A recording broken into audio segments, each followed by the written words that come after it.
Hello everyone, आप सभी लोगों का एक बार फिर से आपके अपने YouTube channel massive skill mechanical में स्वागत है। दोस्तों, आज के इस वीडियो में मैं आप सभी लोगों को यूकेपीएससी जेई यानी कि उत्तराखंड पब्लिक सर्विस कमीशन में जो अभी जेई की वैकेंसी निकली है उसका मैं आपको मॉडल पेपर आपसे डिस्कस करूंगा। तो मशीन डिज़ाइन का आज के इस वीडियो में आपसे टॉप 25 ऑब्जेक्टिव क्वेश्चन और उनके आंसर हम डिटेल में डिस्कस करेंगे। तो प्लीज़ वीडियो को पूरा एंड तक देखिएगा और अगर आपको वीडियो अच्छा लगता है तो हमारे चैनल को ज़रूर सब्सक्राइब करिएगा। तो हमारा पहला क्वेश्चन क्या है कि the design of a shaft made of brittle material is based on Guest theory, Rankine theory, Saint Venant theory या वॉन मिसेस थ्योरी। तो बेसिकली बोल रहा है कि अगर आपको कोई किसी शाफ्ट को डिज़ाइन करना हो, शाफ्ट किसको बोलते हैं? तो देखिए यहाँ पे जो आप देख रहे हैं इसको हम शाफ्ट बोलते हैं। ये जो है आपका ये इस यूनिट को हम क्या बोलते हैं? इस यूनिट को हम शाफ्ट बोलते हैं। अगर आपको इसका डिज़ाइन करना है और अगर वो ब्रिटल मटेरियल का शाफ्ट है तो उस केस में हम कौन सा थ्योरी यूज़ करते हैं?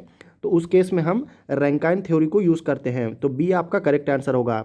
यहाँ पे अगर ब्रिटल मटेरियल की जगह डक्टाइल मटेरियल रहेगा तो हम उस केस में गेस्ट थ्योरी का यूज़ करेंगे। ए आपका करेक्ट आंसर होगा अगर आपका यहाँ पे डक्टाइल मटेरियल है तो दोस्तों, अगर आपको इस वीडियो का फ्री में पीडीएफ चाहिए तो उसके लिए आप हमारे टेलीग्राम ग्रुप को ज़रूर ज्वाइन कर लीजिए। लिंक आपको इसी वीडियो के डिस्क्रिप्शन बॉक्स में दिया रहेगा। अगला क्वेश्चन देखते हैं। क्वेश्चन नंबर 2 है कि locking device extensively used in automobile industry is a jam nut, castle nut, sawn nut या रिंग नट। बेसिकली क्या बोल रहा है कि जो किस टाइप का नट है या फिर लॉकिंग डिवाइस हम यूज़ करते हैं ऑटोमोबाइल इंडस्ट्री में। तो ऑटोमोबाइल इंडस्ट्री कौन सी होती है? जहाँ पे आपका जो ऑटोमोटिव व्हीकल्स जो बनते हैं उसको हम ऑटोमोबाइल इंडस्ट्री बोलते हैं। तो वहाँ पे हम कैसल नट का यूज़ करते हैं। तो बी आपका करेक्ट आंसर होगा। अभी कैसल नट कैसा दिखता है? तो देखिए ये आपका जो यहाँ पे यूनिट देख रहे हैं आप, इसको हम कैसल नट बोलते हैं। ये आपका ग्रूव रहता है, ये ग्रूव के बीच में आपका स्लॉट में जाकर के ये फंस जाता है। इसमें आउटर रिंग में जो कितना होता है, तो रिंग में कितना होता है? टोटल 6 रिंग होता है और 5 आपका स्लॉट होता है। 1 2 3 4 5। अगला क्वेश्चन देखते हैं। क्वेश्चन नंबर 3 है कि keyway lowers the strength of the shaft, the rigidity of the shaft, both the strength and rigidity of the shaft या डक्टिलिटी ऑफ द शाफ्ट। तो बेसिकली बोल रहा है कि जो आपका कीवे होता है वो क्या कम करता है? तो ये कीवे होता है जो आपका की के डालने के लिए जो ग्रूव बनाया जाता है उसको हम कीवे बोलते हैं और ये इस यूनिट को हम की बोलते हैं। ठीक है, तो कीवे जो क्या काम करता है तो वो बेसिकली आपका बोथ स्ट्रेंथ और रिजिडिटी ऑफ द शाफ्ट है उसको कम कर देता है। तो सी आपका करेक्ट आंसर होगा। क्वेश्चन नंबर 4 देखते हैं। ये काफ़ी इंपॉर्टेंट क्वेश्चन है और ये वाला क्वेश्चन जो है वो आपका एग्जाम में बहुत बार रिपीट हुआ है। क्वेश्चन क्या है कि which of the following statement is correct. इन चारों में से एक स्टेटमेंट कौन सा करेक्ट है वो आपको करेक्ट बताना है, बाकी 3 स्टेटमेंट जो है वो रॉन्ग है। तो for the 2 shaft connected in parallel, torque in each shaft is the same, shear stress in each shaft is the same, angle of twist of each shaft is the same या torsional stiffness of each shaft is the same. तो basically अगर आपको दो कोई shaft हो अगर वो parallel में हो तो उस केस में हम टॉर्क जो है वो सेम नहीं होगा, शेयर स्ट्रेस भी सेम नहीं होगा, टॉर्शनल स्टिफनेस भी सेम नहीं होगा, एंगल ऑफ ट्विस्ट जो है वो दोनों शाफ्ट का सेम होता है। तो सी आपका करेक्ट आंसर होगा। और यहाँ पे देखिए कौन सा 2 शाफ्ट की बात हो रही है। तो एक शाफ्ट ये वाला है और दूसरा शाफ्ट आपका यहाँ पे एक वर्टिकल के शाफ्ट में आता है, सपोर्ट के साथ में रहेगा। तो ये दोनों शाफ्ट अगर मिलेगा तो यहाँ पे जो आपका एंगल ऑफ ट्विस्ट जो है, यहाँ पे जो एंगल ऑफ ट्विस्ट बनेगा उसके बारे में बात हो रही है। अगला क्वेश्चन है, क्वेश्चन नंबर 5 है कि the railway carriage coupling haves square thread, Acme thread, नकल थ्रेड या बटरेस थ्रेड। तो रेलवे कैरिज कपलिंग में कौन सा टाइप का थ्रेड यूज़ करते हैं? तो 4 ऑप्शन है, डायग्राम में यहाँ पे दिया हुआ है, आप देख करके आप मुझे इस क्वेश्चन का राइट आंसर नीचे कमेंट करके ज़रूर बताइए। तो अगला क्वेश्चन देखते हैं हम। क्वेश्चन नंबर 6 क्या है कि the centre to centre distance between 2 consecutive rivets in a row is called margin, pitch, back pitch या डायगोनल पिच। देखिए ये चारों टर्म को हम पहले ध्यान से आराम से समझेंगे। ये चारों टर्म से रिलेटेड क्वेश्चन जो है आपका एग्जाम में रिविट से आता है। तो देखिए पहले रिविट किसको बोलते हैं, तो देख लीजिए यहाँ पे आपका रिविट्स है। अभी इसको हम बना के बताते हैं। मान लीजिए एक ये एक्सिस है, एक ये एक्सिस है, तो यहाँ पे आपका रिविट बना हुआ है, ठीक है, लाइन से कुछ इस तरह। तो अभी यहाँ पे बात हो रही है मार्जिन की। तो मार्जिन किसको बोलेंगे? तो इस एक्सेस से या इसका सेंटर और इसका सेंटर, इसके बीच में जो डिस्टेंस आएगा वो आपका मार्जिन कहलाता है। और पिच किसको कहलाता है? तो इसका सेंटर और इसका सेंटर, यहाँ से जो डिस्टेंस आएगा वो आपका पिच कहलाता है। बैक पिच किसको बोलते हैं? तो बैक पिच जो है वो आपका पीछे साइड में, मतलब यहाँ से जो आपका प्लेट रहेगा, ये जो आपका प्लेट जहाँ पे एंड होता है, यहाँ से लेकर के आपका ये एंड, ये वाला जो है आपका ये आपका बैक पिच कहलाता है। और डायगोनल पिच किसको कहलाता है, तो इसका एक्सेस और आपका इसका एक्सेस, तो ये वाला जो सेंटर है ये क्या कहलाएगा, तो ये आपका डायगोनल पिच कहलाता है। तो ये चारों टर्म आपको पता होना चाहिए, मार्जिन, पिच, बैक पिच और डायगोनल पिच। तो यहाँ पे क्वेश्चन है कि centre to centre distance between two consecutive rivets, यानी कि इसका सेंटर और इसका सेंटर, तो वो हमेशा आपका पिच कहलाता है। तो बी आपका करेक्ट आंसर होगा। अगला क्वेश्चन देखते हैं, क्वेश्चन नंबर 7 है कि which of the following property is essential for spring material, यानी कि स्प्रिंग मटेरियल के लिए कौन सी प्रॉपर्टी जो है वो इसेंशियल है, यानी कि काफ़ी इंपॉर्टेंट है। स्टिफनेस, डक्टिलिटी, रेजिलेंस या प्लास्टिसिटी। तो स्प्रिंग के लिए हम कौन सा मटेरियल होना चाहिए, तो उसमें रेजिलेंस होना चाहिए। तो सी आपका करेक्ट आंसर है। काफ़ी बेसिक क्वेश्चन है मैकेनिकल इंजीनियरिंग का। क्वेश्चन नंबर 8 है कि steel containing up to 0.15% carbon is known as mild steel, dead mild steel, medium carbon steel या हाई कार्बन स्टील। तो देखिए, अगर आपको बेसिक डेफिनेशन पूछेगा कि स्टील की डेफिनेशन क्या है, तो if the carbon percentage is less than 2%, so that is called steel. यहाँ पे बात हो रही है सबसे कम परसेंट, यानी कि लेस देन 0.15 की। तो अगर 0.15% पे आएगा तो वो आपका डेड माइल्ड स्टील कहलाता है। तो बी आपका करेक्ट आंसर होगा। और सबसे ज़्यादा हाई जो रहता है 1.5% तक, वो रहता है हाई कार्बन स्टील में। अगला क्वेश्चन है, क्वेश्चन नंबर 9 है कि the taper on a rectangular sunk key is 1/16, 1/32, 1/48 या 1/100। तो टेपर जो प्रोवाइड होता है आपका रेक्टेंगुलर शंक की में, तो वो होता है 1/100, यानी कि 100 पर 1 इंच का टेपर जो है वो हम प्रोवाइड करते हैं। टेपर किसको बोलते हैं, तो टेपर जो है बेसिकली झुकाव को बोलते हैं, यानी कि जो नॉर्मल एक्सिस होता है उससे जो वो कितना डिग्री जो आपका इंक्लाइंड है उसको हम टेपर बोलते हैं। क्वेश्चन नंबर 10 है कि the application of a second type of lever is found in handle of a hand pump, hand wheel of a punching press, lever of a loaded safety valve या a pair of Tong. देखिए यहाँ पे basically आपका first type, second type, third type, 3 type का आता है। First type, second type और third type. First type में क्या होता है, फलक्रम बीच में होता है, सेकंड वाले में आपका लोड बीच में होता है, और थर्ड टाइप में जो आपका एफर्ट बीच में होता है। इसको मैं आपको डिटेल में भी आगे और क्वेश्चंस आएगा उसमें मैं आपको डिटेल में समझा दूंगा, ठीक है। तो यहाँ पर बेसिकली जो एप्लीकेशन होता है सेकंड टाइप ऑफ लीवर का, यानी कि लोड जो है आपका सेंटर में रहेगा। तो लोड सेंटर में किस में रहता है, तो वो रहता है lever of loaded safety valve में। तो सी करेक्ट आंसर होगा। क्वेश्चन नंबर 11 देखते हैं कि according to Indian standard total number of tolerance grades are 8, 12, 18 या 20।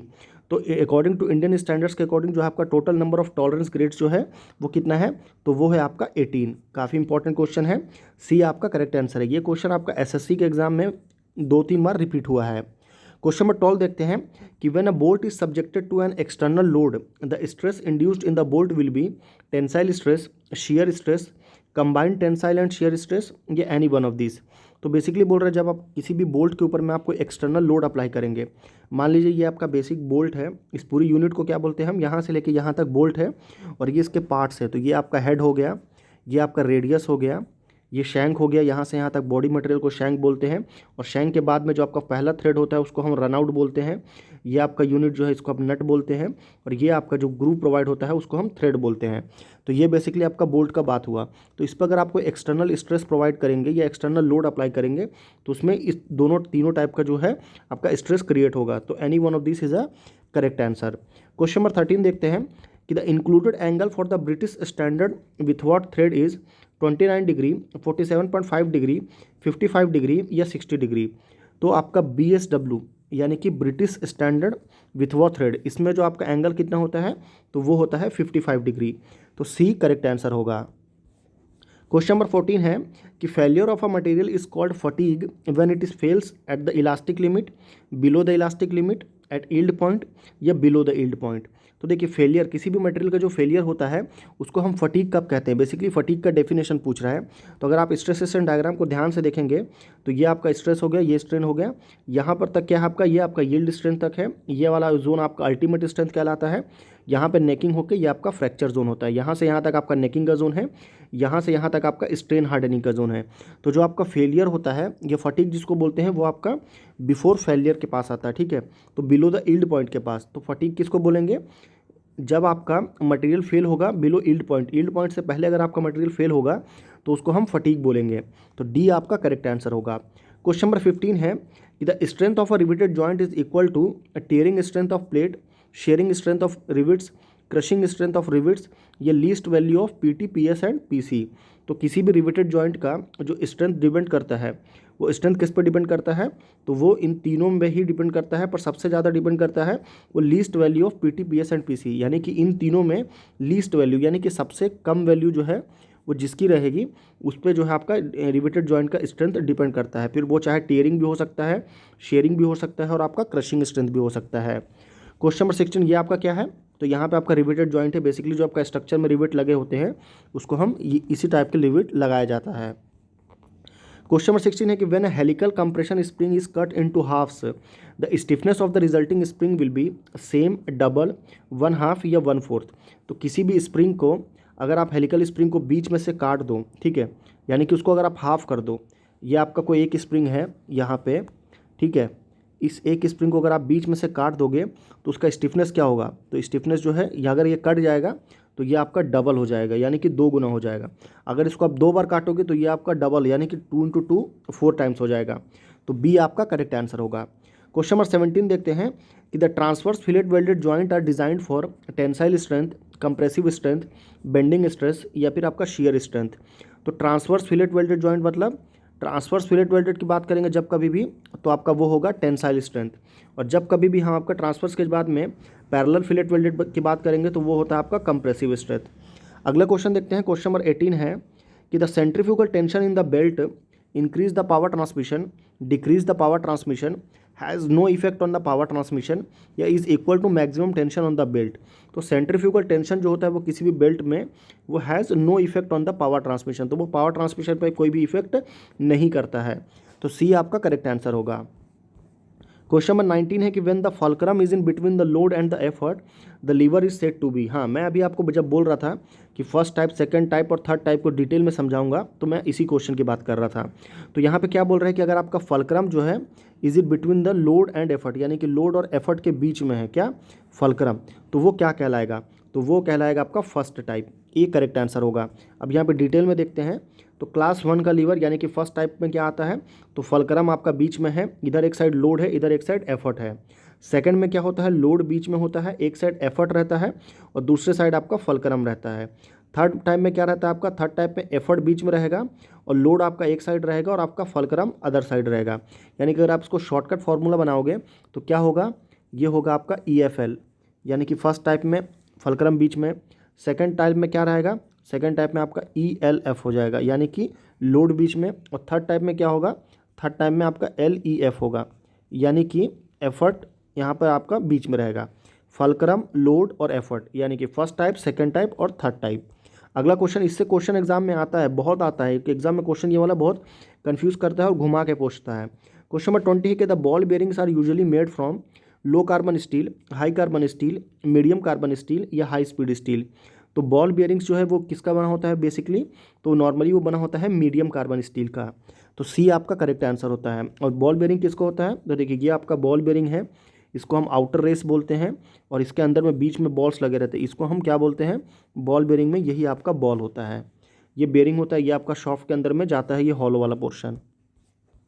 क्वेश्चन नंबर 21 है कि a connecting rod subjected to an axial load may buckle with X axis as neutral axis, Y axis as neutral axis, X axis और Y axis as neutral axis या Z axis. तो basically connecting rod जो होता है किसी भी axial load के लिए वो आपका एक्स एक्सिस और वाई एक्सिस दोनों में न्यूट्रल केस में हो सकता है। क्वेश्चन नंबर 22 है कि type of brake commonly used in motor cars, यानी कि कार में बेसिकली हम किस टाइप के ब्रेक्स का यूज़ करते हैं, shoe brake, band and block brake, band brake या इंटरनल एक्सपांडिंग ब्रेक। तो देखिए मोटर कार्स की बात करें या किसी किसी केस में किसी किसी बाइक में भी हम इस टाइप के ब्रेक का यूज़ करते हैं, उसको बोलते हैं हम इंटरनल एक्सपांडिंग ब्रेक। ठीक है, तो डी आपका करेक्ट आंसर होगा। इंटरनल एक्सपांडिंग ब्रेक कैसे काम करता है, तो ये वाला जो ब्रेक्स वाला जो होता है यूनिट होता है, ये आपका ब्रेक यूनिट है, ये आपका ड्रम है, तो ये ब्रेक का यूनिट है ना एक्सपांड होता है, इसके अंदर में एक स्प्रिंग लगा रहता है जो कि आपका टेंशन के अकॉर्डिंग वो आपका ब्रेक जो है वो व्हील के ऊपर में अप्लाई होता है। क्वेश्चन नंबर 23 है कि the maximum normal stress theory is used for brittle material, ductile material, plastic material या नॉन फेरस मटेरियल। तो मैक्सिमम नॉर्मल स्ट्रेस थ्योरी जो है वो किसके लिए यूज़ होता है, तो वो होता है ब्रिटल मटेरियल के लिए। तो ए आपका करेक्ट आंसर होगा। विच of the following material has the maximum ductility, यानी कि इन चारों में सबसे ज़्यादा डक्टिलिटी किसका है, माइल्ड स्टील का, कॉपर का, जिंक का या एल्यूमिनियम का। तो सबसे ज़्यादा डक्टिलिटी किसका होता है इन चारों में? राइट आंसर क्या होगा नीचे कमेंट करके बताइए। अगला क्वेश्चन है कि when a bolt is subjected to shock loading the resilience of the bolt should be considered in order to prevent breakage at the head, shank, thread या मिडिल। तो अगर आप किसी भी बोल्ट पे शॉक लोडिंग अप्लाई कर रहे हो तो रेजिलियंस आपका किसी भी बोल्ट का क्या कंसीडर करेंगे? तो वो आप कहाँ से ब्रेक होगा? प्रिवेंट ब्रेकेज, यानी कि अगर आप उसको ब्रेकेज होने से रोकना है तो हम उसको थ्रेड से ब्रेकेज होने से रोकेंगे। तो सी आपका करेक्ट आंसर होगा। थ्रेड किसको बोलते हैं? तो इसको हम थ्रेड बोलते हैं। यहाँ पे जो यूनिट है ये आपका थ्रेड है, ठीक है, ये आपका शैंक है, ये आपका बॉडी है और ये आपका हेड है। तो हमारा 25 क्वेश्चन कंप्लीट हो गया है। प्लीज़ हमारे वीडियो को ज़रूर सब्सक्राइब करिए, चैनल को सब्सक्राइब करिए, वीडियो को लाइक करिए, शेयर करिए।